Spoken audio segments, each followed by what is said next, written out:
अल्हम्दुलिल्लाह हम सालाना जो है ना इससे खाली जो पीको के चिक्स सेल करते हैं इसमें हम तकरीबन 12 से 15 लाख रुपए सालाना इनकम हमें आती है। ये शज़ीब भाई लाइसेंस के बारे में गाइड कीजिए कि लाइसेंस कैसे बनता है और किन किन मोरों का बनता है। शज़ीब भाई एक नया बंदा आ रहा है काम स्टार्ट करने के लिए, पीको या पिजन का फार्म स्टार्ट कर रहा है, तो किस लेवल से करे, कितनी इन्वेस्टमेंट स्टार्ट करे वो आगे? सर जो फीमेल है ये जो है 2 साल के बाद तैयार हो जाती है, तो जो मेल है वो 3 साल के बाद फुल तैयार होता है। भाई को ये मशवरा दूंगा कि इनक्यूबेटर नहीं कामयाब, ठीक है जी। मैंने पास अल्हम्दुलिल्लाह मैंने चाइना से भी इंपोर्ट करवाई है, पाकिस्तान की भी मेरे पास इनक्यूबेटर पड़ी। जो हम परचेज कर रहे हैं ब्रीडिंग पर्पज़ के लिए वो हम मार्केट से लेके आए हैं कि किसी फार्म से लेके आए हैं मोर? सर अगर हम जाते हैं मार्केट से मोर परचेज करने के लिए, कबूतर परचेज करने के लिए, तो हमें कौन कौन से साइन देखने चाहिए कि अच्छा है कि नहीं है, या हमारे रखने वाला है कि नहीं है? कई बार ऐसे होता है कि मोर लेके आते हैं वो आते ही मर जाते हैं, इसका मसला क्या होता है? खासकर उसके पाँव से पता चल जाता है कि ये बड़ी फीमेल है, पट्टी है, डोना स्प्रे है, ठीक है जी। वो मच्छर वगैरह कीड़े मकोड़े के लिए बहुत अच्छी चीज़ है। हद तक ठंड हो जाता है, काफ़ी हद तक ठंड हो जाता है। जब वो पानी सुबह उठते हैं जो पीते हैं सर, उससे नज़ला वगैरह आंतरियों का मसला बन जाना। और भाई क्या केज साइज अफेक्ट करता है इनफर्टिलिटी पे? तो दे भाई ये मेडिसिन कैसे देनी चाहिए, कि हम पानी में मेडिसिन दें या डायरेक्ट इनके पोट में उतार दिया करें? शज़ीब भाई हम एज कैसे मालूम करेंगे पीको की, मोर की, ये पता पट्ठों के में कैसे पता लगाएंगे कितनी एज का? शज़ीब भाई कई बार होता है कि अंडे पर सुराख हो जाता है, फीमेल अंडे दे रही है, उसका नाखून लगा, क्या उस अंडे में बच्चा बन जाता है? लसोटा वगैरह भी करते हैं, तो ये हम ना शाम के वक्त करते हैं। प्रॉपर तरीके से मुकम्मल उसका जो है आप लाइसेंस बनवा सकते हैं। उसका इतना ज़्यादा नहीं है अफोर्डिंग का, वो तकरीबन 12 से 14 हज़ार रुपये उसका सालाना टैक्स है। ऑक्साफेक्स इस्तेमाल करते हैं, ठीक है। कीड़े वगैरह होते हैं, कोई ऐसा मसला होता है तो वो ख़त्म हो जाता है। सर अगर नेचुरल सोर्स क्या डिवर्मिंग करने का, अगर बंदा कहता है कि ये मेडिसिन मैं इस्तेमाल नहीं करना चाहता, फ्रूट वगैरह या सब्जियां वगैरह इस्तेमाल करना चाहता हूँ, तो वो कौन सा इस्तेमाल करें? सर जो पाकिस्तान की ब्रीड के है ना पीकॉक, उसका लाइसेंस की तो नहीं ज़रूरत होती। Cameraman this is Mohammad Irfan agricultures. आज हम आए हैं खाने वाले कच्चे खूह में शज़ीब भाई के पास। शज़ीब भाई की तारीफ ये है, ये 15 साल से मोर की और कबूतर की ब्रीड करवा रहे हैं। आए बात करते हैं शज़ीब भाई से। शज़ीब भाई कैसे हैं? अल्हम्दुलिल्लाह, शुक्र अल्लाह पाक का। सबसे पहले ये बताएं कि आपने शो कब से स्टार्ट किया था? ये भाईजान अल्हम्दुलिल्लाह 2008 में स्टार्ट किया था, तो तब से ये ना भाईजान, पहले तो शौक़ था, अब अल्हम्दुलिल्लाह बिज़नेस में आ गया इसमें। तो कहीं से सीखा था बिज़नेस या खुद ही आपको कर रहे थे आप? नहीं जी, खुद ही कर लिया था। तो सर आपको कौन कौन सी मुश्किलात पेश आई हैं जब आपने स्टार्टिंग ली थी इसकी बिज़नेस की? सर जब स्टार्टिंग ली थी तब तो ये शौक़ था, तो उस वक्त काफ़ी मुश्किलात तो नहीं थी, क्योंकि थोड़े पैमाने पे किया था। अब बड़े पैमाने पे इंशाल्लाह, छोटे पैमाने से सीख के बड़े पैमाने पे आए हैं, तो अब इतनी मुश्किलात नहीं। अल्हम्दुलिल्लाह काफ़ी हद तक इनमें हमें इंशाल्लाह मालूमात हो गई है, काफ़ी निस्बत से हमने इंशाल्लाह फ़ायदा लिया इनसे। तो शज़ीब भाई किस लेवल से स्टार्ट किया, तो कितनी इन्वेस्टमेंट से स्टार्ट किया था?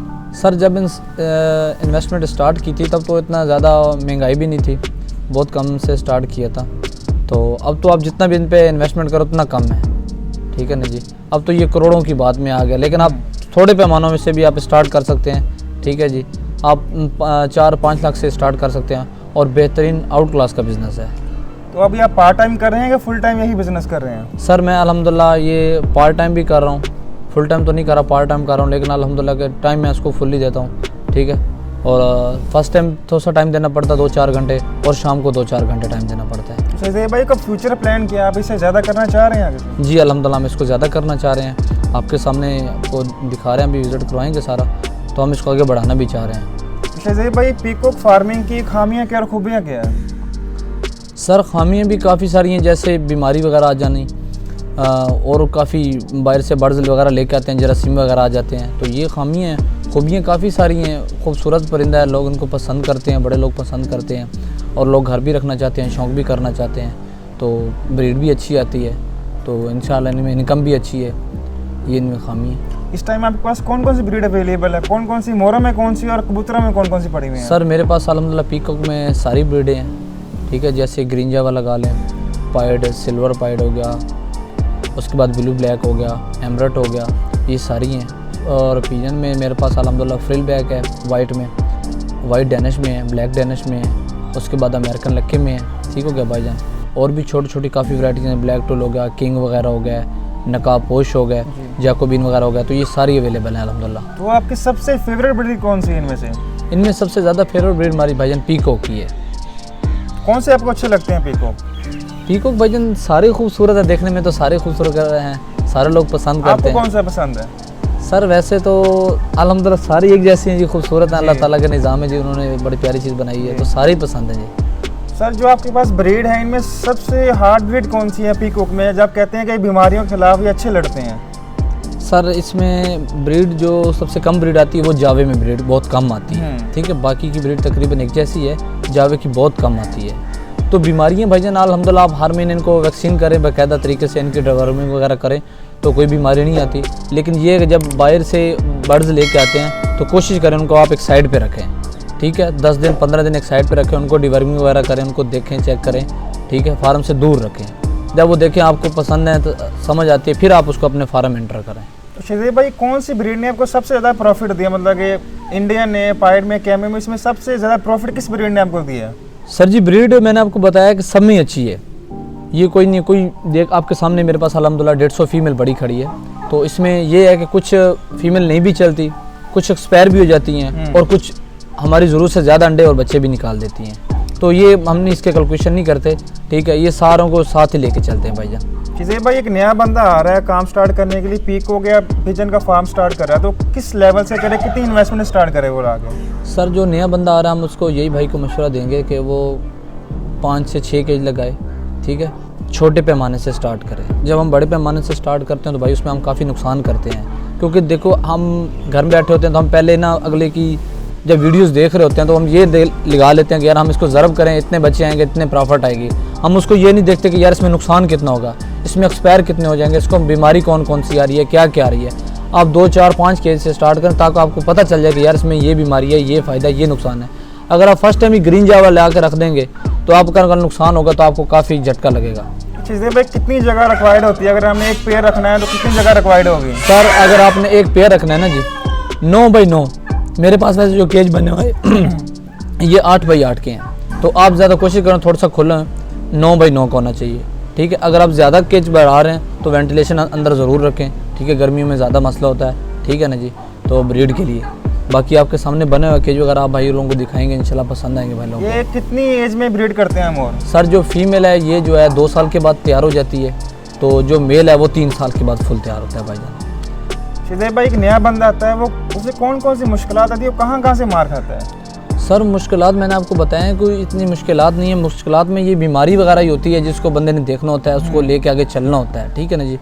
आप बीमारी के हवाले से लगा लें, इनको नज़ला वगैरह ज़्यादा आता है, ठीक है, पाँव से बैठ जाती हैं वो बीमारी आती है, और छोटी छोटी काफ़ी बीमारियाँ, बीमार हो जाती हैं, ठीक है, कमज़ोर हो जाती हैं, तो ये काफ़ी सारी बीमारी हैं। फिर उनको साथ चलना पड़ता है, एक दूसरे से मशवरा करना पड़ता है कि यार भाई मेरे से ये मसला हो गया है, इसको कैसे हल किया जाए, तो भाई एक दूसरे से बंदा मशवरा कर लेता है, ठीक है ना, तो बताते रहेंगे जो भाई जो मशवरा करेगा। शजीब भाई कितने पैसे न्यू फेंसर कमा सकता है अगर वो स्टार्टअप लगाता है, एक सेटअप लगाता है, छोटा सा लगाता है, 4 बाई 1 का लगाता है, तो कितने पैसे कमा सकता है वो उससे? सर ये मैं आपको बता रहा हूँ कि अल्हम्दुलिल्लाह हम सालाना इसमें जो है ना हमारे पास तकरीबन 50 यूनिट लगा हुआ है पीकॉक का, तो अल्हम्दुलिल्लाह हम सालाना जो है ना इससे खाली जो पीकॉक के चिक्स सेल करते हैं इसमें हम तकरीबन 12 से 15 लाख रुपए सालाना इनकम हमें आती है।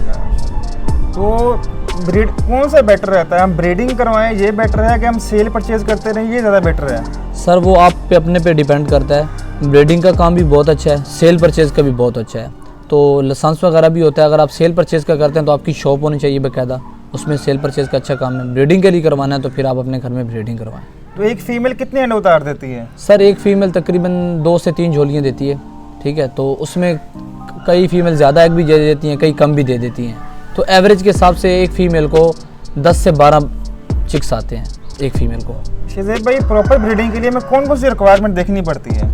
प्रॉपर ब्रीड के लिए भाईजान हमारे पास मुर्गी होनी चाहिए, टर्की होनी चाहिए, इनक्यूबेटर होनी चाहिए, लेकिन मैं भाई को ये मशवरा दूंगा कि इनक्यूबेटर नहीं कामयाब, ठीक है जी। मैंने पास अल्हम्दुलिल्लाह मैंने चाइना से भी इंपोर्ट करवाई है, पाकिस्तान की भी मेरे पास इनक्यूबेटर पड़ी हैं, तो भाई मेरे पास वो नहीं कामयाब हुई।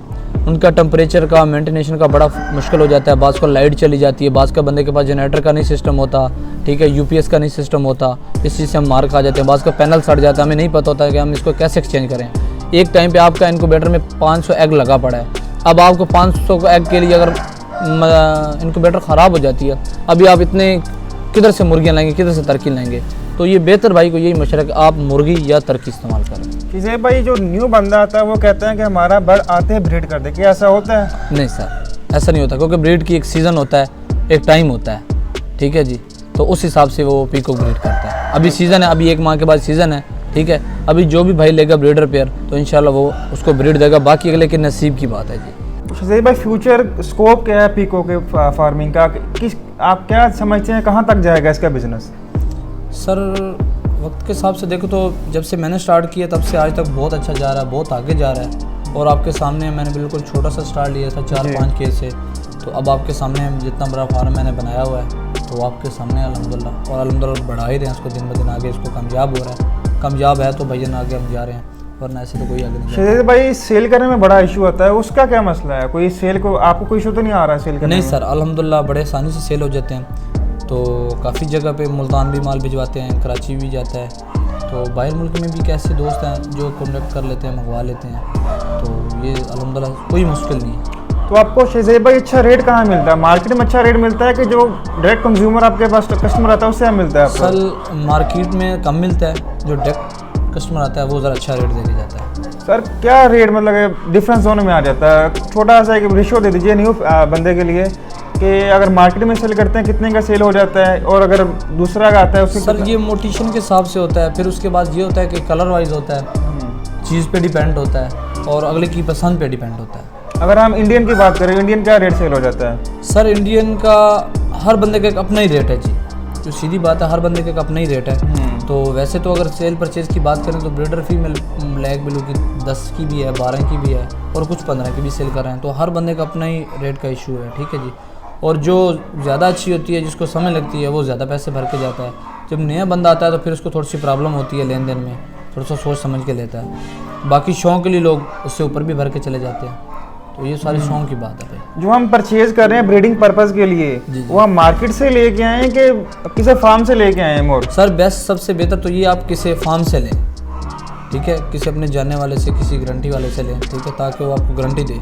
जो मार्केटिंग में जाती है ना सर, उसका ये इशू होता है कि जो हमारे पास एक्सपायर होती है, जिसका या अच्छी नहीं होती, या एग वगैरह अंडे फंसे होते हैं, या कोई मसला होता है, तो वो हम जाके मार्केट में देते हैं कि भाई यार ये हमें सेल करनी है, ठीक है ना। तो मार्केट वाले ने तो बेचारे ने रख के फिर आगे सेल कर देनी है, ये तो है बिल्कुल। उसको तो इस चीज़ की गारंटी का नहीं पता होता। जो हमने गारंटी देनी है वो मार्केट वाले ने नहीं देनी। क्या कभी कभार मार्केट से अच्छा मिल जाता है कि या? जी अल्हम्दुलिल्लाह काफ़ी दफ़ा मार्केट से हम भी माल लेके हैं, काफ़ी अच्छी चीज़ें भी आ जाती हैं, ठीक है, बाज़ नहीं भी आती। ये तो आपके अपने नसीब की बात है भाई। अगर हम जाते हैं मार्केट से मोर परचेज करने के लिए, कबूतर परचेज करने के लिए, तो हमें कौन कौन से साइन देखने चाहिए कि अच्छा है कि नहीं है, या हमारे रखने वाला है कि नहीं है? सर वो जब बंदा मार्केट में जाता है बर्ड्स को देखने के लिए, तो इंसान को जिनको अच्छा मालूमात होती है वो देखते हैं कि यार इसमें क्या क्या चीज़ है, ठीक है।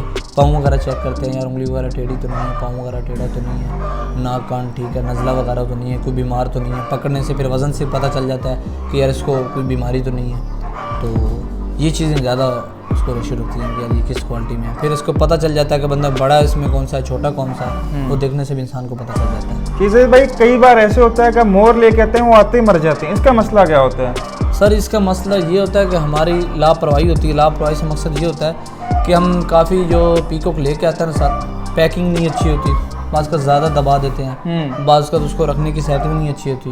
तो कहीं की अक्सर मैं खुद लेके आऊँ बाहर से, कहीं की टांगें टूट जाती हैं, कहीं रास्ते में एक्सपायर हो जाते हैं। तो इसका ये इशू ज़्यादा है। अगर आपको सही प्रॉपर तरीके से लेके आएँ तो उनको कुछ भी नहीं होता। किसी भाई हमने ब्रीडिंग के लिए पीकॉक के पिजन्स लेके आने, उसकी सिलेक्शन कैसे करेंगे? क्या क्या चीज़ें हम देखेंगे कि हमें ब्रीडिंग पर्पस के लिए लेके आ रहे हैं तो हमें ये चीज़ देखनी चाहिए ब्रीडिंग के लिए? सर ब्रीडिंग के लिए जो होता है ना, उसके लिए ये होता है कि जब बड़ी फीमेल होती है ना, उसका साइज़, उसका वेट वगैरह, उसके पाँव वगैरह, ठीक है, ख़ासकर उसके पाँव से पता चल जाता है कि ये बड़ी फीमेल है कि पट्टी है, ठीक है ना जी। तो हर बंदे का अपना तजर्बा होता है, हर बंदा अपनी एक नज़र से देखता है। तो हम तो इस नज़र से देखते हैं कि उसका पाँव वगैरह चेक करते हैं, ठीक है, उसके कीले वगैरह होते हैं छोटे छोटे, पता चल जाता है कि ये साल की है, बड़ी उम्र की है। तो इससे ज़्यादा बेहतर पता चलता है। शहज़ैद भाई बेस्ट ब्रीडिंग कैसे आती है? कॉलोनी में बेस्ट ब्रीडिंग आती है कि पेयर बाय पेयर लगा के बेस्ट ब्रीडिंग आती है? सर पेयर बाय पेयर लगा के बेस्ट ब्रीडिंग आती है। कौन सा सही रहता है? जंगली मोर सही रहता है कि जो फार्म का पला होता है वो सही से ब्रीड करता है? दोनों ही अच्छी ब्रीड कर जाते हैं। ज़्यादातर जो फार्म वाला होता है वो ज़्यादा अच्छी ब्रीड करता है। जब ब्रीडिंग के लिए लेके आते हैं कोई स्पेशल डाइट देते हैं उसे कि सिर्फ रेगुलर डाइट पे जाता है वो? रेगुलर डाइट पे जाता है जी। सर अपना डाइट वगैरह क्या इस्तेमाल करवा रहे हैं इन्हें? दाना वगैरह क्या दे रहे हैं सर दाना वगैरह इनको फीड वगैरह ज़्यादातर इस्तेमाल होती है मौसम के हिसाब से, फिर मक्की वगैरह भी है, उसके बाद बाजरा वगैरह भी है, सूरजमुखी वगैरह भी है, गंदम भी है। तो ये सर सारा मौसम के हिसाब से फिर चेंज करते रहते हैं। उसके अलावा घास वगैरह भी देते रहते हैं, ठीक है। ये भी अच्छी बड़ी चीज़ है, विटामिन यानी बहुत अच्छे विटामिन हैं। उसके अलावा ये सब्ज़ी वगैरह हो गई, ठीक है, ये वगैरह भी हम देते रहते हैं। ये वैक्सीन के लिए बहुत अच्छी चीज़ें हैं। तो ये हम अगर इनको कौन सी घास कौन सी डालते हैं आप इन्हें? सर ये जो हम बरसीन वगैरह होती है ना जी, ये लूसन वगैरह जिसे हम कहते हैं पंजाबी में, ये वगैरह हम डालते हैं। सब्जियां वगैरह शज़ैब भाई? ये भी डालते रहते हैं भाईजान, लेकिन इनका रेशो थोड़ा सा कम है, वो ज़रा घास वगैरह आसानी से मिल जाता है, तो वो ज़्यादा डालते हैं। शज़ैब भाई सर्दियों गर्मियों के डाइट में क्या चेंजिंग लेके आते हैं? सर कुछ ज़्यादा नहीं है, सर्दियों में ज़्यादा हम फीड वगैरह इस्तेमाल करते हैं। और सूरजमुखी वगैरह हो गई, ये ज़्यादा इस्तेमाल क्योंकि ये बहुत गर्म होती है ब्रीड के लिए, फिर ब्रीड में ये माशाल्लाह बड़ा अच्छा काम करती है। इसके अलावा शज़ैब भाई क्लीनिंग के बारे में बताएं कि आप सफाई कितनी देर बाद कर लेते हैं अपने शेड की, अपने केज वगैरह की? आपके अपने पे डिपेंड है, आप जितने दिन के बाद मर्जी कर लें। अल्हम्दुलिल्लाह आप हमारा फार्म देख रहे हैं, हम तकरीबन 1 माह के बाद 20 दिन के बाद तो ये अल्हम्दुलिल्लाह सफाई वगैरह करवाते रहते हैं। रूटीन भाई डेली इकट्ठी तो नहीं होती भाईजान, तो जो भी काम होता है कुछ 4-5 के चार्ज कर ली, कुछ 4-5 ऐसा रूटीन में चलती रहती है। जैसे ख़त्म हो गया फिर नए से फिर शुरू हो गया, तो इस तरीके हम सफाई वगैरह करवाते हैं। तो जरासीम से बचाने के लिए क्या आप चूना वगैरह डालते हैं इसमें? जी चूना वगैरह भी डालते हैं। उसके बाद फिंडोना स्प्रे है, ठीक है जी, वो मच्छर वगैरह कीड़े मकोड़े के लिए बहुत अच्छी चीज़ है। वो फिर उसकी सारी ये होती है, बोतल पे सारा लिखा होता है, टैंकी के अंदर डाल के स्प्रे वगैरह कर देते हैं अल्हम्दुलिल्लाह। तो चूना वगैरह कैसे डालते हैं? दीवारों पे लगाते हैं कि? सर जब ये हमारा सीज़न आउट हो जाता है ना जी, फिर हम दीवारों पे सारा लगाते हैं, बंदे मंगवा के बाहर से ये सारा काम करवाते हैं, दोबारा सारा शुरू। जी जी। तो इसके अलावा आप बेड क्या इस्तेमाल, इनके लिए बेडिंग क्या इस्तेमाल करें? नीचे क्या बिछाते हैं? आपको भल वगैरह बिछा? सर नीचे जो है भल वगैरह डालते हैं। उसका शज़ैब भाई क्या फ़ायदा होता है? सर उसका ये फ़ायदा होता है कि वो एक तो गर्मियों में हर साल हम गर्मियों में डलवाते हैं, ठंडी होती है, ठीक है। गर्मी में बहुत ज़्यादा गर्मी होती है और पीकॉक ने ब्रीड करनी होती है फीमेल ने, तो उसके लिए बहुत अच्छी चीज़ है, बैठने के लिए उठने के लिए वो बहुत अच्छी चीज़ है, क्योंकि गर्मी में बहुत ज़्यादा गर्मी होती है तो उन्होंने एग उतारना होता है। तो आप जो भल आप कितनी देर बाद चेंज करते हैं? सर अल्हम्दुलिल्लाह हम हर साल बाद चेंज करते हैं।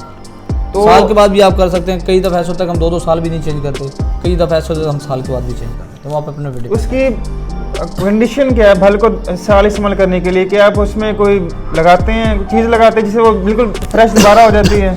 नहीं सर कोई चीज़ नहीं लगाते, नहीं बाहर से मंगवाते हैं, बाहर से मंगवा के हर केज में थोड़ी डाल देते हैं। पहले ही निकालते हैं कि पहले वही पड़ी तो उसके ऊपर नहीं डाल देते हैं। अच्छा से भाई इन्वायरमेंट के बारे में बताएं कि इन्हें कैसा माहौल की ज़रूरत होती है मोरों को? सर माहौल जितना आप अच्छा दे सके, जितनी सफाई जितना खूबसूरत हो, उतना माहौल बर्ड्स को जितना माहौल दें उतनी ज़्यादा ब्रीड करवाता है, उतनी ज़्यादा खूबसूरती बढ़ती है फार्म की। बाकी आप अपना डिपेंड करता है जी। शज़ैब भाई गर्मियों और सर्दियों की केयर क्या है इनकी? सर सर्दियों में ये होता है कि हमें इनके लिए वो चादरें वगैरह लगानी पड़ती हैं, ठीक है जी, शेड वगैरह बनाने पड़ते हैं। तो गर्मियों में भी फिर दरख्त वगैरह लगे हुए हैं जी, तो अल्हम्दुलिल्लाह दरख्त से काफ़ी सारा हो जाता है, तो ये ज़्यादा चीज़ हम इस्तेमाल करते हैं इनके लिए। अगर शज़ैब भाई गर्मियों में लो वगैरह लग जाए मोरों को तो उसका क्या सोल्यूशन होगा?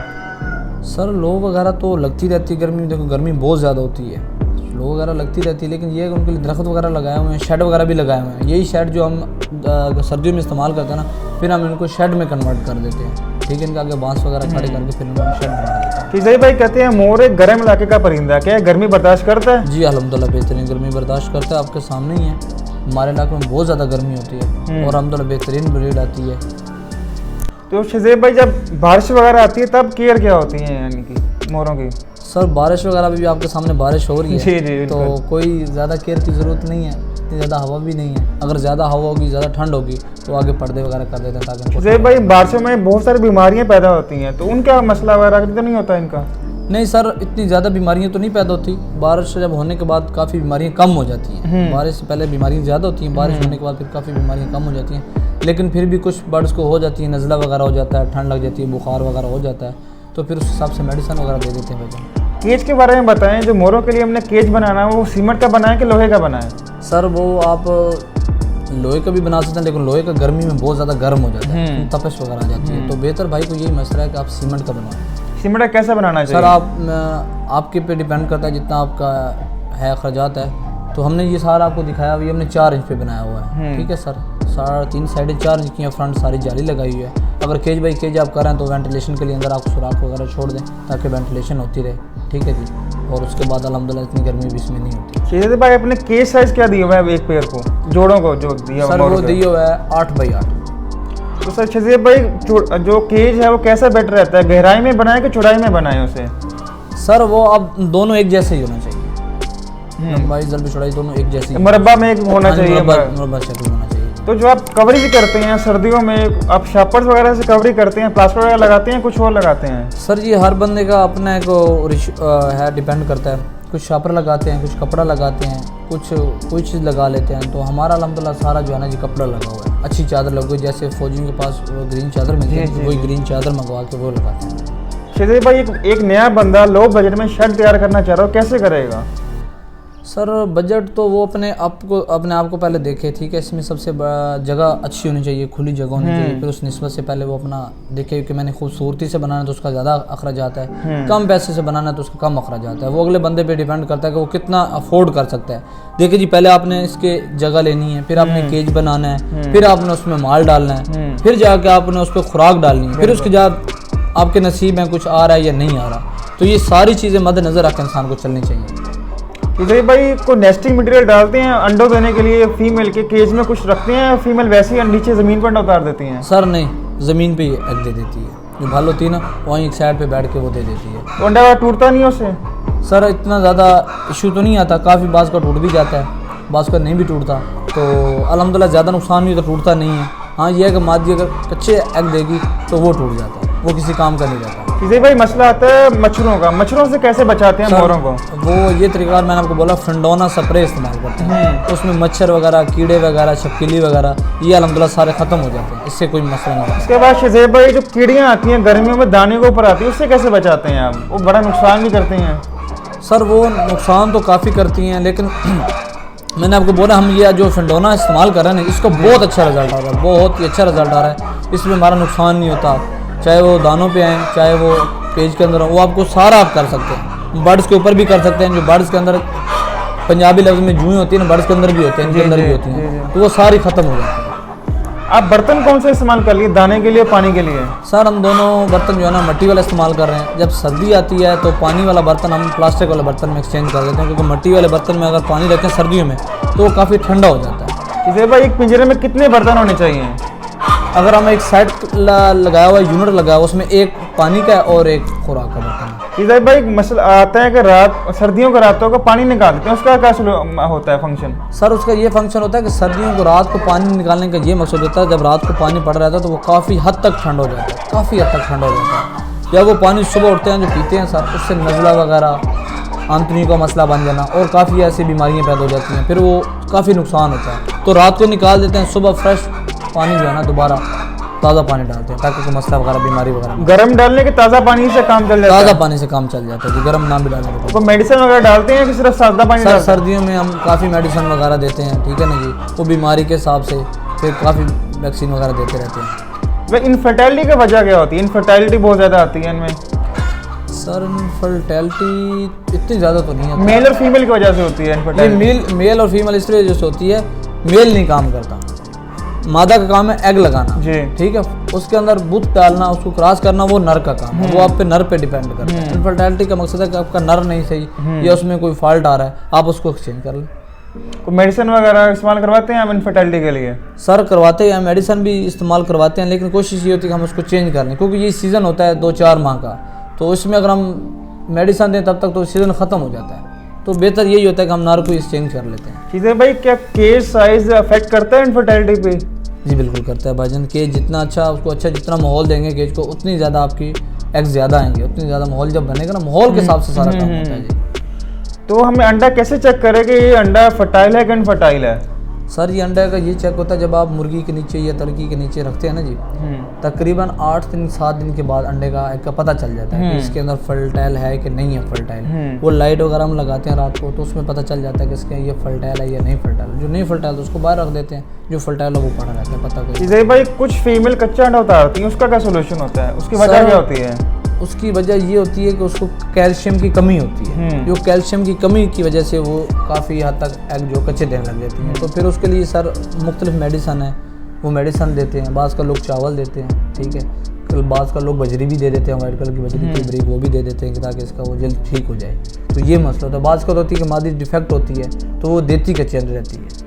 शुजैब भाई कई बार होता है कि अंडे पर सुराख हो जाता है, फीमेल अंडे दे रही है, उसका नाखून लगा, क्या उस अंडे में बच्चा बन जाता है? सर काफ़ी हद तक बन भी जाता है, काफ़ी हद तक नहीं भी बनता। जिल्द थोड़ी सी ऊपर से हट जाए तो बन जाता है, या ज़्यादा नुकसान हो जाए फिर नहीं बनता। उस पर कुछ लगाना पड़ता है कि वैसे इंक्यूबेटर में रख दें और बच्चा बन जाता है उसमें? नहीं सर, कुछ लगाना नहीं पड़ता, आप वैसे रख दें, ठीक है। वो अंडे पे डिपेंड, अगर ज़्यादा हद तक अंडा ख़राब है तो फिर नहीं बनेगा, अगर थोड़ा बहुत है तो वो हो जाता है। शुजैब भाई कुछ फीमेल में एग बाइंडेज हो जाता है, उसका सोल्यूशन क्या? अंडा फंस जाता है उसमें? सर उसका सोल्यूशन ये है कि उसको चेक करना पड़ता है पकड़ के। काफ़ी दफ़ा होता है हम उसको जोर लगवाते हैं, वो बाहर निकाल देती है, फंस जाता है, ठीक है ना।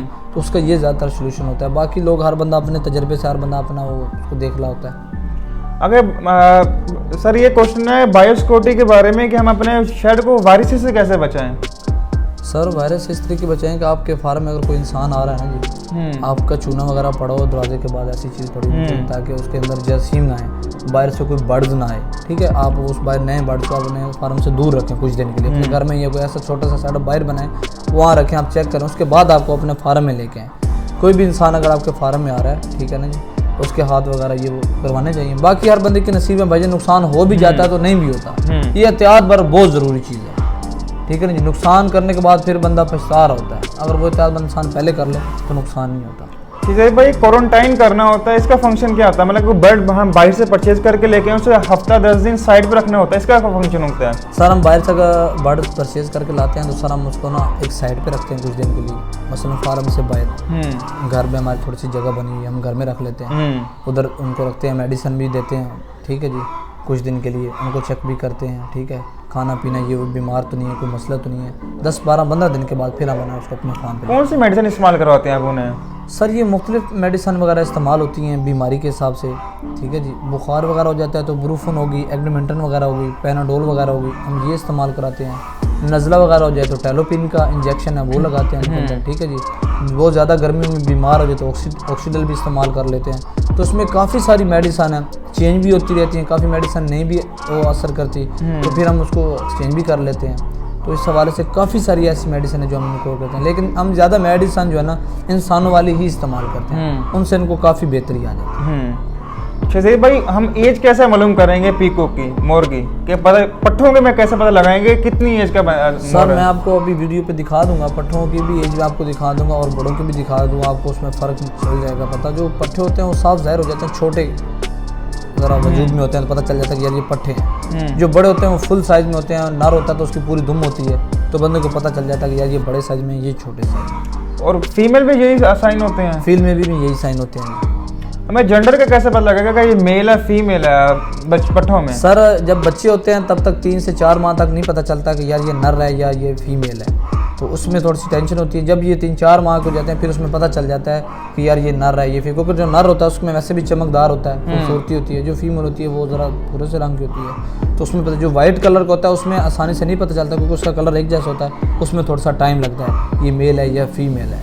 तो बाकी में अल्हम्दुलिल्लाह काफ़ी हद तक जल्दी पता चल जाता है ये मेल है ये फीमेल। शुजैब भाई क्या मोरनियाँ अपने मेल के बगैर नहीं उतार देती हैं? जी उतार देती हैं, लेकिन उसमें बच्चे वगैरह नहीं बनते, फर्टिलिटी नहीं होती ना जी। नर के बगैर तो मेल के बगैर फीमेल का नहीं होता। काफ़ी मस्त होती हैं फीमेल, उतार भी देती हैं मेल के बगैर। तो काफ़ी ऐसी सीज़न आउट सीज़न में भी मादियाँ उतार देती हैं, लेकिन उसमें बुत नहीं होता तो वो अंडा ज़ाया चला जाता है।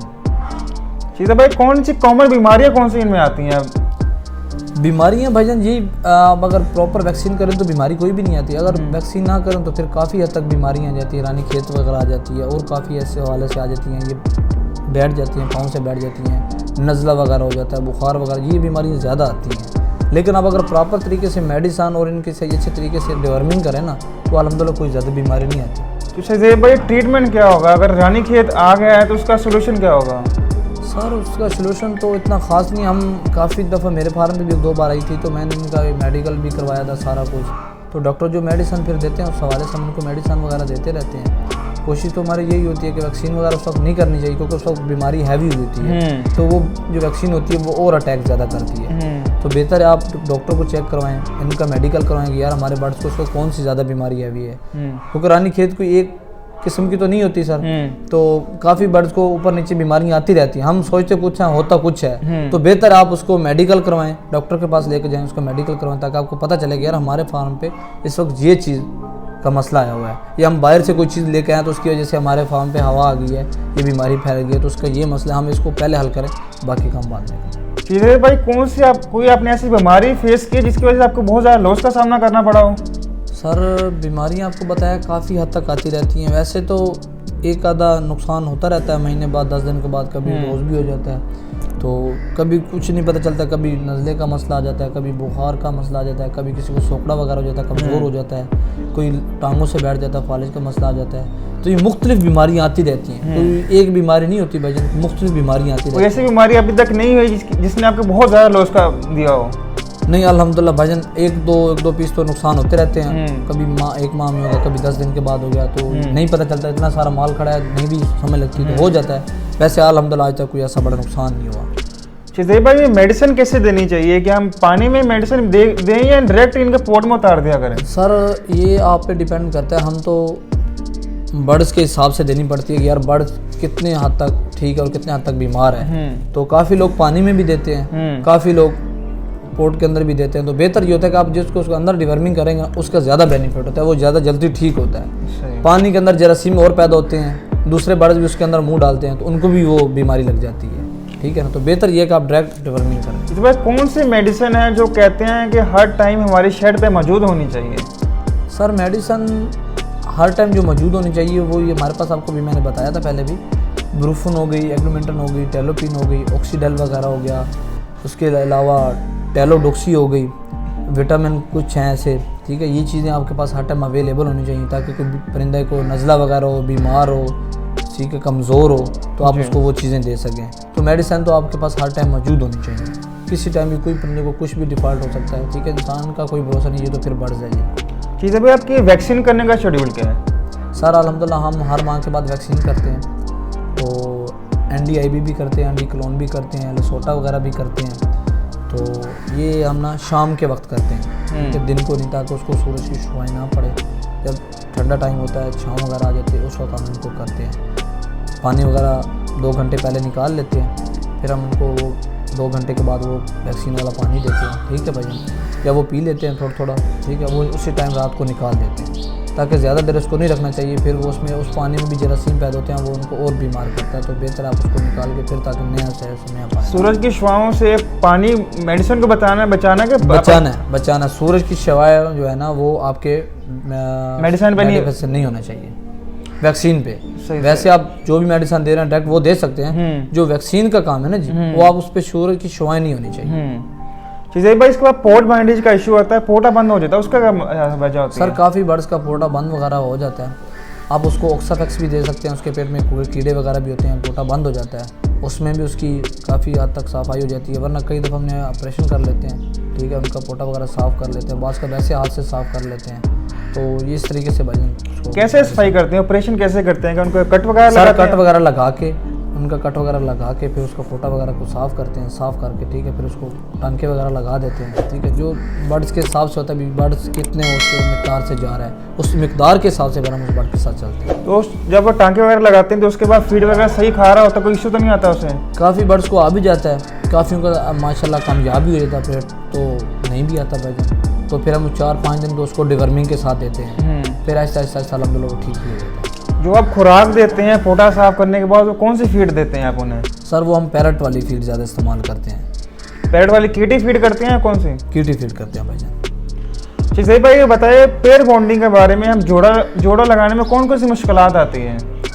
सर जोड़ा लगाने में कुछ ज़्यादा मुश्किलात नहीं। जब हम बाहर से कोई फीमेल लेके आते हैं सीज़न में या मेल लेके आते हैं, तो आपस में एक दूसरे के साथ लड़ते भी हैं, कई नहीं भी लड़ते, ठीक है, कई लड़ भी जाते हैं। जो लड़ते हैं फिर उनको हम उनके ना टांगे वगैरह बंद कर देते हैं, ताकि वो एक दूसरे को मारे, जो पहले वाला पेयर खड़ा होता है। कुछ दिन के लिए करते हैं, फिर कुछ दिन के बाद उसको टांगे वगैरह खोल देते हैं, फिर वो नहीं करते। अच्छा, एक ही केज में से एक कोने में वो टांग बांध देते हैं उसकी? जी, एक कोने में बांधे थोड़ी सी, ताकि वो चल भी सके। ये नहीं कि आप वो बिल्कुल ही वो बैठ जाए, ताकि वो खा पी ना सके, वो बीमार हो जाए। इतने कि आप उसके अंदर पाँव के अंदर फासला दें, ठीक है, ताकि वो चल के अपना खा पी सके, ताकि उसको मार ना सके, इधर उधर चल सके, खा पी सके, ताकि उसको बीमारी का मसला भी ना आए। चीज़ें भाई डिवर्मिंग के बारे में बताएं कि आप अपने पीकॉक को डिवर्मिंग करवाते हैं? जी, डिवर्मिंग बिल्कुल करवाते हैं जी। हर 2 माह के बाद हम डिवर्मिंग करवाते हैं, ठीक है जी। कौन सी इस्तेमाल करवाते हैं? सर हम ज़्यादातर ऑक्साफेक्स इस्तेमाल करते हैं, ठीक है। कीड़े वगैरह होते हैं, कोई ऐसा मसला होता है तो वो ख़त्म हो जाते हैं, और लाजमी करवानी चाहिए। कहते हैं कि डिवर्मिंग करने से पहले कुछ मीठा देना चाहिए, क्या आप ऐसे करते हैं? सर कुछ लोग देते हैं, कुछ लोग नहीं देते, हम तो नहीं इस्तेमाल करते। हर बंदे का अपना एक तजर्बा है, हर बंदा अपने हिसाब से देता है जी। आप कितनी साल में कितनी दफ़ा डिवर्मिंग करते हैं? सर हम साल में तकरीबन 5 से 6 बार डिवर्मिंग करते हैं। और सर अगर नेचुरल सोर्स क्या डिवर्मिंग करने का, अगर बंदा कहता है कि ये मेडिसिन मैं इस्तेमाल नहीं करना चाहता, फ्रूट वगैरह या सब्जियां वगैरह इस्तेमाल करना चाहता हूँ, तो वो कौन सा इस्तेमाल करें?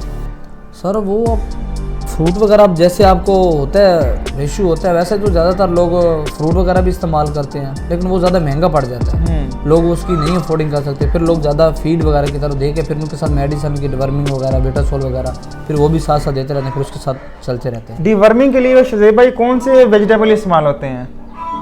सर वेजिटेबल काफ़ी सारे हैं, हर बंदे का अपना रेशू है जी। जिस बंदे जिसको जो समझ आए वो अपने हिसाब से उसके साथ करता रहता है जी।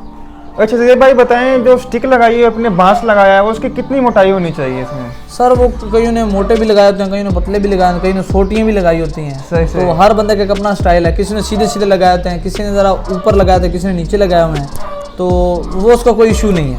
उसका ये है कि सिर्फ पीकॉक ऊपर जाके बैठ जाए, ठीक है, नीचे ना बैठे, कोई बीमारी वगैरह या कोई चीज़ काट वगैरह ना ले, उसका ये बेनिफिट है। वो आप जितनी मर्जी हाइट पे लगा सकते हैं। तो ब्रीडिंग के कोई इशू तो नहीं आता? नहीं सर, ब्रीडिंग का कोई इशू भी नहीं आता। शज़ेब भाई लाइटिंग के बारे में बताएं कि हमारी शेड में लाइटिंग होनी चाहिए? सर नहीं, लाइटिंग वगैरह नहीं होनी चाहिए। हमारे तो कोई लाइटिंग वगैरह काफ़ी लोगों ने लगाई हुई भी है कि कोई हादसा ना हो जाए रात को, तो बाहर होनी चाहिए, केज के अंदर नहीं लगाई हुई, बाहर होती है, केज के अंदर नहीं होती रात को। अगर शज़ेब भाई लाइसेंस के बारे में गाइड कीजिए कि लाइसेंस कैसे बनता है और किन किन मोरों का बनता है? सर जो पाकिस्तान की ब्रीड के है ना पीकॉक, उसका लाइसेंस की तो नहीं ज़रूरत होती। जो बाहर की ब्रीड होती है, मसलन वाइट हो गया, कैमी हो गया, सिल्वर पाइड हो गया, ग्रीन जैब हो गया, फिर इसके लिए आपको लाइसेंस बनवाना पड़ता है। अगर आपके पास एक सेट है तो एक सेट के लिए बनवा सकते हैं, 2-3 सेट है तो 2-3 सेट के लिए बनवा सकते हैं। अगर ज़्यादा मिकदार पे आप कर रहे हैं तो फिर आप प्रॉपर तरीके से मुकम्मल उसका जो आप लाइसेंस बनवा सकते हैं। उसका इतना ज़्यादा नहीं है अफोर्डिंग का, वो तकरीबन 12 से 14 हज़ार रुपये उसका सालाना टैक्स है। अब उसमें आप ब्रीड वगैरह करवा सकते हैं, सेल परचेज़ नहीं कर सकते। जो सेल परचेज़ किया उसका और लाइसेंस और फिर उसका और अखराजात ज़्यादा है। हमारे पाकिस्तानी कौन से ब्रीड कह रहे हैं आप, उसकी लाइसेंस नहीं है? सर ये जो ब्लू ब्लैक हम इस्तेमाल करते हैं ना, ये पाकिस्तानी ब्रीड में आते हैं। जो पीकॉक पाकिस्तानी ब्रीड में आते हैं उनकी लाइसेंस की ज़रूरत नहीं पड़ती, जो बाहर की ब्रीड है उसके लिए ज़रूरत पड़ती है। सर लाइसेंस की रिक्वायरमेंट क्या है, क्या क्या लाइसेंस बनवाने के लिए हमारे पास फार्म पे चीज़ें होनी चाहिए? सर लाइसेंस बनवाने के लिए जिस बंदे की अपनी जगह है, उसके घर के लिए जिसने उसने उधर बनाया हुआ, उसका नक्शा होना चाहिए, सारा कुछ प्रॉपर तरीके से, ठीक है। फिर आपको वाइल्ड लाइफ दफ्तर जाना पड़ता है, उनको अपनी रिक्वायरमेंट बतानी पड़ती है कि सर मैंने अपने घर के लिए ये चीज़ रखनी है, तो इसके लिए मुझे क्या क्या चीज़ दरकार है। तो फिर वो आपको बताएंगे कि यार आप ये डॉक्यूमेंट्स वगैरह लेके हम आपको बनाओ, उसका कोई इशू नहीं है, कोई ज़्यादा टेंशन नहीं है, वो आसानी से बन जाता है। अगर फोस्टर के बारे में बताएं कि आप अंडे फोस्टर करते हैं पीकॉक के? पीकॉक के जी बिल्कुल, पीकॉक के सारे अंडे हम फोस्टर करते हैं। ये मुर्गी वगैरह हो गई, टर्की वगैरह इस्तेमाल करते हैं और इनक्यूबेटर इस्तेमाल करते हैं। अगर हैचरी के बारे में सर बताएं कि आप हैचिंग के लिए इनक्यूबेटर इस्तेमाल करते हैं या मुर्गियाँ? सर हम ज़्यादा भाई को यही मशवरा देंगे जो लोग कर रहे हैं, इनक्यूबेटर तो इतनी नहीं कामयाब। मेरे पास अल्हम्दुलिल्लाह 2-3 मैंने चैनल से भी रिपोर्ट करवाई हैं, पाकिस्तान की भी पड़ी हैं, तो मेरे पास नहीं कामयाब हुई। हर कहीं के पास कामयाब भी हैं, कई भाइयों के पास, कहीं पास नहीं भी कामयाब। तो मैं भाई को ज़्यादा यही मशवरा दूंगा कि मुर्गी और टर्की ये दोनों बहुत अच्छी चीज़ें हैं, पीकॉक के लिए बहुत अच्छी चीज़ है।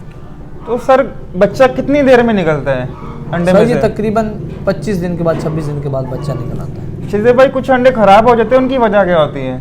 सर फर्टिलिटी की वजह भी हो जाती है, बाज़ का हवा भी हो जाती है, ठीक है, बाज़ का उसको टेम्परेचर मेंटेन नहीं भी सही होता, तो उस वजह से भी ख़राब हो जाता है। सर डेड इन शेल हो जाता है, इसका मसला क्या होता है कि अंडे के अंदर ही बच्चा मर जाता है? सर मैं आपको यही रेशो बता रहा हूँ कि बाज़ औक़ात बच्चे को जो अंडा होता है ना जी, उसमें ताकत नहीं होती, बच्चे के अंदर इतनी ताकत नहीं होती कि वो बाहर आ जाए, उसकी कैल्शियम की कमी होती है, ठीक है ना जी। कहीं को कैल्शियम की कमी हो जाती है, कहीं को टेम्परेचर नहीं मेंटेन हो सकता, तो उस वजह से भी काफ़ी नुकसान हो जाता है अंडे का। जी वो बता रहे थे कि आपने इनक्यूबेटर बाहर से इंपोर्ट एक्सपोर्ट करवाए, आप इनक्यूबेटर इस्तेमाल करते रहे हैं, तो उसका टेम्परेचर अगर कोई नया बंदा करना चाह रहा है इनक्यूबेटर का, उसका टेम्परेचर ह्यूमिडिटी क्या सेट करनी चाहिए हमें?